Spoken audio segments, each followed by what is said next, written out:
Hello everyone, welcome back. Let's talk about another medium problem on Leetcode today. Maximum absolute sum of any subarray. Leetcode 1749. If you are new to the channel, consider subscribing. Now to the problem. In this problem, we are given an integer array nums and we have to return the maximum absolute sum of any subarray of nums. And this subarray can also be empty. A subarray is any contiguous portion of the array, say between the indices L and R. Then, the absolute sum of the subarray is calculated by summing up all the numbers in the subarray and then applying the absolute value function to the result. And then, the absolute value function converts any number to its non-negative equivalent. So, if the number passed to it is negative, it returns a positive version of that number. For example, if the number is -7, then it returns it as 7. But if the number is already non-negative, like 7, then it simply returns the number as is. Then in example 1, output is 5 because we can take this subarray which has a maximum absolute sum of 5 and hence we will return that as our answer. Similarly, in example 2, for the given array, our answer is 8 because we can take this subarray with sum equal to -8, but we have to return the maximum absolute sum, so we will return +8 as our answer. So the idea is to think of this like a number line with 0 at the center. On one side of 0, we may have the largest positive subarray sum, say +a, and on the other side, a negative subarray sum, say -b.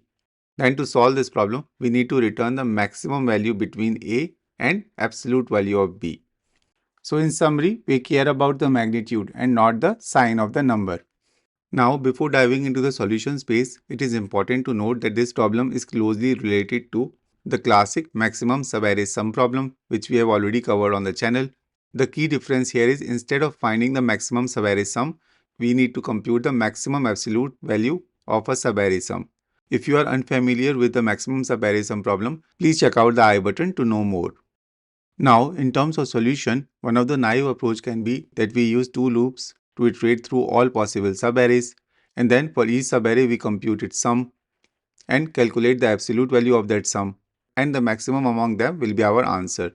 However, the time complexity of this approach will be O of n cube because generating all the subarrays will take O of n square time due to the nested loops. And then for each subarray we calculate the sum which takes O of n time. So because of this, the overall time complexity is O of n cube. And to improve on the naive approach, slightly less naive approach can be that we maintain a running sum during the inner loop and add the current element to the sum rather than recomputing it from the start. And this reduces one level of looping and hence the time complexity now comes down to O of n square. Now with the running sum approach, we maintain a cumulative sum during the iteration. However, this approach can still involve recalculating parts of the sum multiple times for overlapping subarrays. Suppose we are calculating the sum of the subarray starting from 2 all the way up till -4. We start by running sum from 2 and calculate all the way up till -4. Later, when calculating the sum for another subarray, say from index 1 to index 3, that is from -5 to -4, we have to reset the sum and then calculate it again. This leads to redundant recalculations, especially for overlapping regions. So can we avoid recalculating this sum repeatedly? Can we pre-process the data to make this more efficient? And the answer is yes, by using the prefix sum. This technique allows us to calculate the subarray sums in constant time after pre-processing, as we saw in yesterday's problem, number of subarrays with odd sum. Prefix sum is an array such that each element at index I represent the cumulative sum of the array from the beginning to the ith position. For example, for the given array 2, 3, 4, 7, the prefix sum at index 0 is 2. Then the prefix sum at index 1 is 2 plus 3, that is 5. Prefix sum at index 2 is 2 plus 3 plus 4, that is 9, and so on. Prefix sum efficiently calculates the subarray sum between the indices I and j in constant time by subtracting the prefix sums at two specific indices. For example, we can calculate the sum between the indices 1 and 3 by subtracting prefix sum at index 0 from prefix sum at index 3, that is by subtracting 2 from 16, which will give us output as 14 in just one operation. and we have seen similar problems in the past. Please check out the I button for that. So now first we will calculate the prefix sum by going through the array in on time, and then again run the nested loop to select the subarray and get the subarray sum by using the prefix sum array, and maximum among them will be our answer. But again the time complexity will be O of n square because of the nested loops. But do we really need to iterate over every possible subarray? Let's take a closer look at the prefix sum. Suppose this is an array for which we have to find the answer. We know that prefix sum at index j represents the sum of all the elements up to that index. Similarly, the prefix sum at index I represents the sum of all the elements up to index I, and the difference between the prefix sum at these specific indices gives a subarray sum which we want to maximize. Now, suppose the prefix sum at index j is positive. To maximize the subarray sum up to this index, we need to subtract the smallest prefix sum encountered so far. By smallest, I mean the least value, which should be either 0 or any negative prefix sum we have encountered so far. Now, subtracting a negative value or 0 value from the maximum possible positive prefix sum gives us the largest possible result. Similarly, if the prefix sum at index j is negative, then we need to find the largest prefix sum encountered so far. Because when the prefix sum is negative, subtracting a positive value will result in a largest negative difference, which again maximizes the absolute value of the sum. Thus, we only need to track two variables, minimum prefix sum, maximum prefix sum, apart from prefix sum, which are initially set to 0. And then we can iterate over the nums array and calculate the prefix sum, track the minimum and maximum prefix sum we have seen so far, and the difference between the maximum and minimum prefix sum will ultimately give us the maximum absolute subarray sum. And note that for prefix sum also we can just use the variable instead of an array because we can calculate the running prefix sum. Now let's see this in action. So first element we see is 2. So we update the prefix sum as 0 plus 2, that is 2. And the minimum of 0 and 2 will be 0. And the maximum of 0 and 2 will be 2. So we will update these values. Then the next element we see is minus 5. So now our prefix sum becomes 2 minus 5 equal to minus 3. Now the minimum of 0 and minus 3 will be minus 3 and maximum will stay 2. Then the next element is 1. So our prefix sum becomes minus 2 and it is more than minus 3. So the minimum stays minus 3 and the maximum also stays 2. Then the next element is minus 4. So our prefix sum becomes minus 6, which is less than the current minimum minus 3. So our minimum sum is updated to minus 6 and maximum stays 2. Then the next element we see is 3. So our prefix sum becomes minus 3, which is more than minus 6. So the minimum value stays minus 6 and maximum value stays 2. And finally, we come to the last element, which is minus 2. So our prefix sum becomes minus 5. The minimum value stays minus 6 and the maximum value also says 2.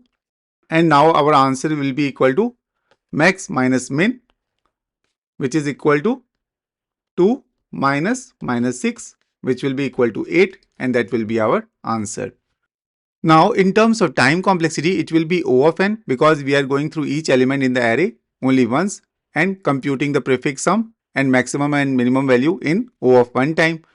And in terms of space complexity, it will be O of 1 because we are using some variables here and there.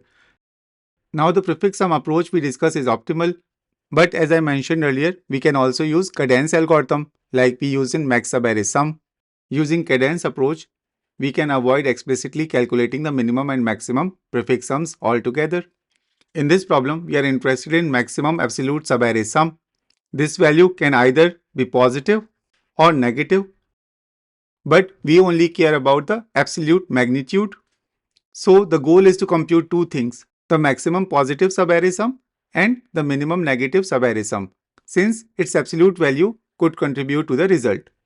So we have already learned how to compute the maximum subarray sum in classic Kadane's algorithm, where the main idea is that when we encounter a number, say a, in the array and we had a previous prefix p which has now become negative, then we can ignore that prefix, because if we add this prefix to number a, our subarray sum will become a plus p, which will be less than a. because p is a negative number. Hence our subarray sum will decrease, and what we want is a maximum subarray sum. So instead, we start a new subarray from this point onwards. And for a more detailed explanation, please check out the video linked in the description below. And also we can extend this logic to track the minimum subarray sum in parallel using the same iterative approach. This will allow us to find the largest absolute value of any negative subarray. And finally, our result will be the larger of the two, that is maximum positive subarray sum and the absolute value of minimum negative subarray sum. Now let's see this in action as well. We just need two variables each for maximum and minimum subarray sum. So we need current max to track the running maximum subarray sum ending at the current index, and max as maximum subarray sum found so far, which is like a global maxima. And similarly, for the minimum subarray sum, we will have current min to track running minimum subarray sum ending at the current index, and minimum sum to track the minimum subarray sum found so far. And initially all the values are 0. So now we begin the iteration. First element we see is 2. And since it increases the current subarray sum, we include it into our current subarray by adding it to the current maximum. So our current maximum becomes 2, and we also update the maximum from current maximum. So it will also become 2. And in terms of minimum value, the minimum of 0 and 2 will be 0. So both current minimum and minimum stay 0. Then the next element we see is minus 5. So we add it to the current maximum, which will be 2 minus 5 equal to minus 3. But our maximum value will stay 2 only because it is more than minus 3. And for the minimum sum, 0 minus 5 will be equal to minus 5. And from that we will also update the minimum value, which will be minus 5. Then the next element we see is 1. And now the prefix before it, that is minus 3, is negative. So there is no point in including this sum we have seen so far. So we start a new sum and set current max to 1. And the maximum sum remains 2. And for the current minimum, minus 5 plus 1 will be minus 4, which is still negative. And minimum will stay minus 5. Then the next element we see is minus 4. So our current maximum will become minus 3. Our maximum stays 2. Current minimum becomes minus 8. And now minimum will be updated because minus 8 is less than minus 5. So we will get minus 8 here. Then the next element we see is 3. And 3 plus minus 3 will be 0. So we ignore this minus 3 as a prefix and start a new subarray sum with current maximum as 3 and update the maximum from it because 2 is less than 3. And we also add 3 to current minimum. So now it becomes minus 5, but the minimum stays minus 8. Then the last element we see is minus 2. So our current maximum becomes 1. Our maximum says 3. Our current minimum becomes minus 7. And the minimum value says minus 8. And now we have to find the maximum absolute sum, which will be maximum of 3 and absolute value of minus 8, which will be equal to 8 in this case. And now in terms of time complexity, it will be O of n because we are going through each element in the array only once. And in terms of space complexity, it will be O of 1 because we are using some variables here and there. So that's all for this video. I hope this video was useful to you. If it was, please give it a thumbs up and share it with others who might benefit from it. If you haven't subscribed the channel yet, make sure to hit the subscribe button and turn on the notification bell so that you never miss an update. Your support helps me create more content like this. If you have any questions or suggestions, feel free to leave them in the comments below. Thanks for watching and see you in the next one.